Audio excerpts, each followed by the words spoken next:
Siva, kamu kenapa? Kamu sedih gitu. Kok kapan ya kira-kira punya pacar? Kamu punya pacar? Jangan tahu, ikut aku aja. Emang kemana? Ke kajian. Ayo.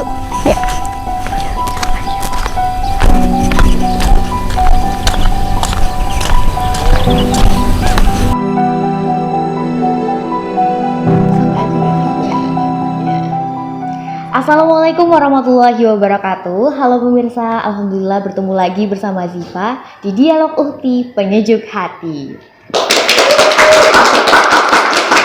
Nah, kali ini aku nggak sendirian nih, ada Mbak Risma yang akan membawa perbincangan kita pada kali ini. Halo Mbak Risma, gimana nih kabarnya? Halo Mbak Siva, alhamdulillah kabar baik. Mbak Siva gimana nih? Alhamdulillah baik juga. Udah siap ya untuk menjawab pertanyaan hari ini? Siap banget. Oke, kita akan berbincang-bincang mengenai soal agama yang masih membingungkan bagi sebagian orang. Nah, Mbak Risma, ini kan pacaran dan status jomblo udah menjadi hal biasa ya di kalangan anak muda, bahkan betul orang banget. tua yang udah berkeluarga gitu kan. Nah, bagaimana sih perspektif Islam memandang pacaran itu sendiri? Penting diperhatikan ya Mbak Siva dan tentunya teman-teman semua bahwa Allah tuh melarang kita untuk mendekati hal-hal yang berbau zina gitu. Seperti yang terkandung dalam Quran surat Al-Isra ayat 32, Bismillahirrahmanirrahim. Wala taqrabuz zina innahu kana fahisatan wasaan sabila, yang artinya sesungguhnya perbuatan zina adalah perbuatan yang keji dan jalan terburuk. Gitu. Makanya kita tuh sebisa mungkin harus menghindari hal-hal yang mendekati zina kan. Salah satunya tuh pacaran, karena kalau pacaran sendiri kan kita nggak mungkin diem-dieman ya, nggak mungkin pasti ada suatu hal yang setiap dilakuin hari ya. ke kajian kan nggak mungkin ya. Kita tuh biasanya berduaan, pegang tangan, atau bahkan maaf sampai kissing, itu kan hal-hal yang mendekati zina kayak gitu, makanya dilarang. Nah, buat para jomblo berarti nggak usah sedih ya kalau misalkan nggak punya pacaran ya Mbak Risma? Betul banget. Nggak punya Jangan. pacaran, nggak punya pacar maksudnya Iya, gitu. nggak usah Nah, sedih. bagaimana sih cara kita buat mengenal seseorang kalau misalkan nggak lewat pacaran nih Mbak Risma? Caranya gimana? Gitu. Nih, aku kasih tahu ya. Apa tuh, apa Jadi di Islam itu ada yang namanya ta'aruf. Ta'aruf itu adalah cara seorang muslim untuk mengenal lawan jenisnya gitu. Tapi itu tuh harus disertai niat yang baik dan tulus, nggak cuma buat pacaran-pacaran aja. Dan kita juga perlu pas ketemu harus ada pihak ketiga. Pihak ketiga di sini tuh bukan selingkuh gitu ya, tapi pihak ketiga di sini tuh dari temen atau keluarga. Yang baik keluarga sih, buat biar nggak berduaan aja ketemunya. Nah, itu dia pemirsa, ada cara yang syar'i yang disarankan Betul. oleh Islam untuk mengenal kepada seseorang gitu. Nah, bagaimana orang-orang yang belum siap nih Mbak Risma, kayak misalkan aku udah jatuh suka nih sama orang gitu, tapi aku belum siap untuk ta'aruf maupun ke jenjang pernikahan. Itu bagaimana nih solusinya Mbak Risma? Ya kita sebisa mungkin kalau misalkan kita suka sama orang ya, Iya. kita perlu menyikapi perasaan kita sendiri gitu. Kalau kita pengen suka, itu kan sebenarnya rasa suka tuh karunia dari Allah. Rasa suka tuh wajar, bahkan kalau nggak suka malah yang nggak wajar. Masa iya kita hidup bersosialisasi tiap hari nggak ada rasa suka sama lawan jenis, kan nggak mungkin ya. Itu hal yang wajar. Tapi balik lagi ke diri kita sendiri, harus menyikapinya tuh seperti apa. Apakah mau diam-diam atau memendam perasaan kita, ya kan? Cinta dengan memendamkan Iya, gitu ya. atau kita mau jadi cegil, tapi jangan ya. Kenapa itu jangan? Ya jangan dong, itu kayak nggak boleh. Kita harus lebih, Kayak kalem gitu. iya, Oh, gitu. harus, dan juga harus cinta dulu ke penciptanya sebelum mencintai ciptaannya, Gitu. Berarti kita harus mempersiapkan diri Iya. kayak siap mental dulu nih sama diri kita. Kalau misalkan udah siap, kita baru mencintai seseorang. Iya, gitu. dan bukan cuma mental kita, tapi ya tadi balik lagi ke kita harus mencintai Allah dulu, baru ke ciptaannya, ke orang lain gitu. Karena biasanya kalau kita udah cinta sama Allah, itu tuh cinta ke ciptaannya bakalan mengalir dengan lebih mudah, lebih gitu. mudah, lebih kan diridhoi sama Allah ya teman-teman ya, bakal lebih dikasih keberkahan juga kayak gitu. Nah, itu dia pemirsa pembahasan kita kali ini. Nah, selanjutnya ada bahasan lagi. Penasaran seperti apa? Setelah jeda yang satu ini.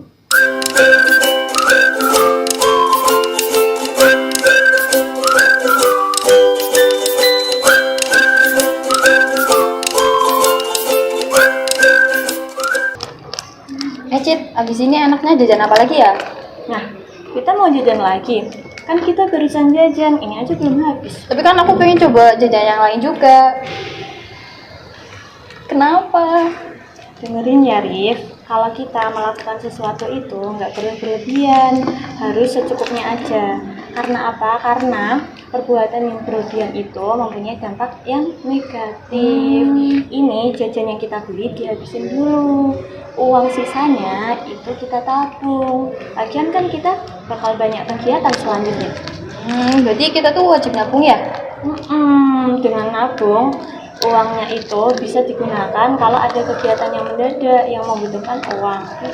Gitu ya? Oh yaudah deh, berarti abis ini aku nggak jajan lagi. Uangnya mau aku tabung aja. Iya betul. Ini dihabisin dulu jajannya. Siap-siap. Enak ya? Kembali lagi di acara Dialog Ukti, Penyejuk Hati. Nah, sebelum kita masuk ke pembahasan, Mbak Risma, aku ada snack nih, yaitu ada coklatos. Ini dia. Wah, coklatos ya. Kamu suka coklatos ya, Mbak Risma? Aku suka banget Mbak Rasifa. Nah, coklatos ini kan coklatnya full di dalam, dan itu enak, bisa dimakan setiap hari gitu. Iya bener, aku setiap hari makan ini kayak di rumah juga. Stok gak sih di rumah? Stok, lihat bukanya aja gampang banget kan. Aku nggak bisa. Sini aku bukain. Susah ya, Say? Nah, terima kasih loh. Silakan Mbak Risma cicipi. Enak banget beneran deh. Coklatnya full, lebih enak, terus crunchy banget. Kan? Dan yang paling penting halal teman-teman. Bukan enak banget, emang banget Tos Mamma Mia Lezatos. Kerennya banget lagi. Enak banget. Silakan Mbak Risma, minumnya boleh diminum dulu nih.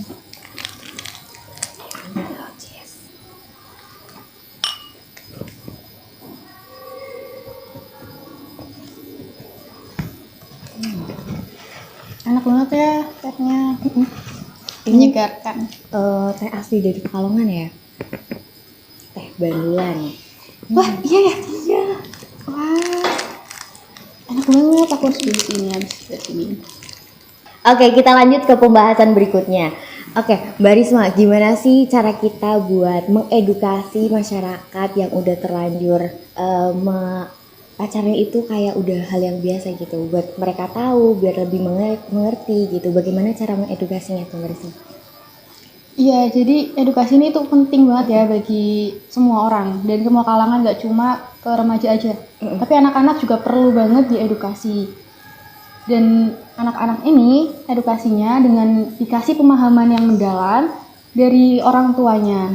Orang tua. Dan di sekolah juga bisa ya? Iya, orang tua itu perlu mengomunikasikan ke anaknya kayak, "Dek, jangan deket-deket ya sama lawan jenis, tapi dengan bahasa yang halus. Jangan sampai anak-anak dikasarin di kayak, aduh, ntar dia kayak ngerasanya, aduh mama aku kok marah-marah terus sih, malah nggak ngebolehin, malah ngebangkang.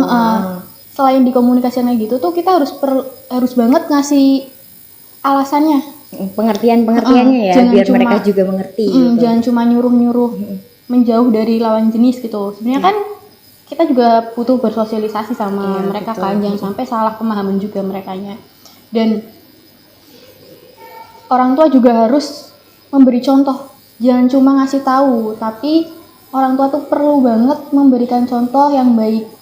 Jadi mereka harus memperlihatkan perilaku mereka saat bersama dengan lawan jenis yang bukan mahramnya tentu, di depan anak-anaknya gitu. Dan selain itu kita juga perlu mengawasi sebagai orang tua ya, kita harus mengawasi pergaulan anak-anak. Jadi pas udah dikasih pemahaman, dikasih contoh, kita ngawasin, udah bener gak nih anak gua bergaulnya gitu. Iya. Tuh. Terus selain dari orang tua, sekolah tadi Iya. Itu penting banget. Guru-guru punya peran penting untuk memberikan pemahaman yang mendalam mengenai agama Islam kepada anak-anak dan aktivitas-aktivitas sosial yang mereka lakukan juga di luar rumah dan luar sekolah tentunya. Seperti mungkin kalau kita tuh ikut IPNU IPPNU gitu ya. Gitu. Berarti ikut komunitas juga bisa Ya, membantu itu, juga ya. Di sana juga kita dapat pemahaman lebih gitu kan. Dan yang paling penting buat remaja itu penggunaan media sosial. Iya, Jadi iya. kita harus bisa menggunakan media sosial kita dengan bijak. Jangan sampai kita nonton video yang nggak senonoh di media sosial, betul. teman-teman. Sekarang kan ada TikTok, Instagram, YouTube ya. Semuanya udah marak ya. Itu bisa udah digunain oleh setiap kalangan hari, umur. ya setiap hari, setiap saat kita gunain tuh. Dan kita perlu menggunakannya dengan baik dengan cara menonton kajian-kajian Islam, kayak ceramah juga, lagu-lagu sholawat gitu. Jangan cuma nonton-nonton video joget-joget doang. Oke, selain menonton kita juga sebagai pembuat kontennya juga harus mengedukasi gitu Betul. juga ya. Sekarang kan kita bisa bikin konten sendiri ya. Kadang saya juga bikin konten sendiri gitu Mbak. Bisa Apa tuh dilihat di kontennya TikTok di mana? ya. Gitu. Itu, Boleh dicantumin Mbak Disa mungkin? wah nanti di belakang aja. Oke, siap. Aja. Itu kita ngasih pemahaman ke orang lain juga tapi dengan bahasa yang mudah dipahami orang juga. Kita bisa kasih tahu mereka kayak gimana cara bersikap, gimana cara bergaul dengan lawan jenis, gimana cara bertemu saat bertemu, menyapanya tuh kayak gimana. Itu kan hal-hal yang kelihatannya sepele ya, tapi penting buat orang lain tahu. Kita bisa belajar dulu di guru ngaji kita ya, kayak misalkan kita ikut kajian, kita cari ilmunya dulu dan kita sebarkan. Jangan cuma kita dapat ilmu aja. Iya, tapi juga harus menyebarkan seluas-luasnya Karena gitu. percuma kalau kita udah dapat ilmu tapi nggak mau menyebarkannya. Jadi kita udah tahu kalau pacaran itu kayak gini, kayak gitu, kayak gini. Tapi kita diem doang, nggak ngasih tahu ke teman-teman yang lain, nggak menyebarluaskan, itu menurut saya percuma ya.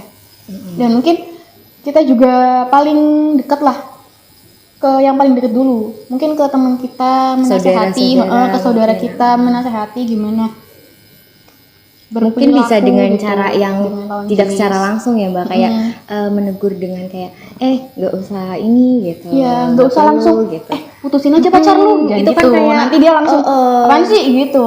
Jangan Apa dong. sih kok tiba-tiba ngomong suruh putusin aja, kan baru kejadian kemarin kayak gitu iya, kan. Itu kan betul nggak ya. mungkin juga gitu. Malah kita yang dijauhin, bukan berarti malah kita bisa menyadarkan teman kita atau saudara Betul. kita. Betul juga Makanya gitu. kita harus tahu caranya dengan baik dan benar, jangan cuma ngasih tahu tapi nggak baik, gitu kan percuma ya gitu. Oke. Nah, satu lagi ada pesan-pesan dari Karisma, tapi setelah jeda yang satu ini. Jangan kemana-mana, tetap di Dialog Ukti.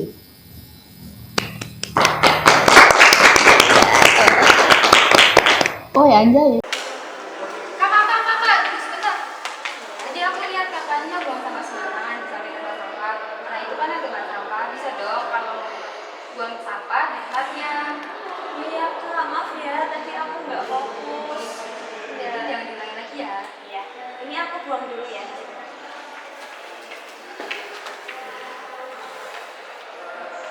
Nah gini kan enak lihatnya, jadi lingkungan sekitar itu terlihat bersih. Sekecil apapun sampah kita, jangan disepelekan ya teman-teman. Bersihkan sampah-sampah itu dan buang ke tempat sampah. Mari kita ciptakan lingkungan yang bersih. Masih bersama kami di acara Dialog Ukti Penyejuk Hati.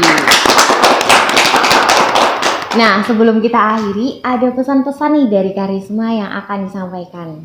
Silakan Mbak Risma. Baik, terima kasih Mbak Nasifa. Teman-teman, lagi-lagi saya ingatkan ya bahwa kita tuh perlu menjauhi perbuatan yang mendekati zina dan menjaga kesucian diri kita. Dan juga kita harus mematuhi ajaran agama Islam yang udah diperintahkan oleh Allah Subhanahu wa taala. Dengan seperti itu kita akan mendapatkan keberkahan hidup yang lebih banyak dari Allah. Apalagi kita udah di masa struggle-strugglenya hidup ya. Ini kan udah masa remaja dewasa, itu udah emang lagi susah-susahnya gitulah bahasanya. Makanya kita harus lebih mendekatkan diri kepada Allah Subhanahu wa taala dan menjauhi larangannya, yaitu Salah perbuatan satunya zina, yaitu ya. pacaran gitu. Seperti yang terkandung juga dalam Quran surat Al-Isra tadi ya, yang udah dijelaskan di awal bahwa sungguhnya perbuatan zina tuh adalah perbuatan yang keji teman-teman dan jalan yang terburuk. Masa iya kita mau ke jalan yang buruk? Kan nggak mungkin ya, kita harus sama-sama ke jalan yang kebaikan. Untuk mendapat ridhonya Allah. gitu ya, Mbak Betul, Risma. seperti itu. Wah, pemirsa, baru aja kita sudah mendengarkan penjelasan dari Mbak Risma mengenai pacaran dalam Islam. Itu dia penjelasan kita kali ini. Terima kasih Mbak Risma yang udah meluangkan waktunya. Terima kasih juga udah untuk datang mengundang ke sini. saya. Terima kasih juga buat teman-teman yang di sana yang udah menyempatkan waktunya menyimak pembahasan kita kali ini. Sampai jumpa di episode berikutnya. Wassalamualaikum warahmatullahi wabarakatuh. Terima kasih. Terima kasih ya udah ngundang saya. Ini boleh minum ya? Ya, terima kasih. Monggo.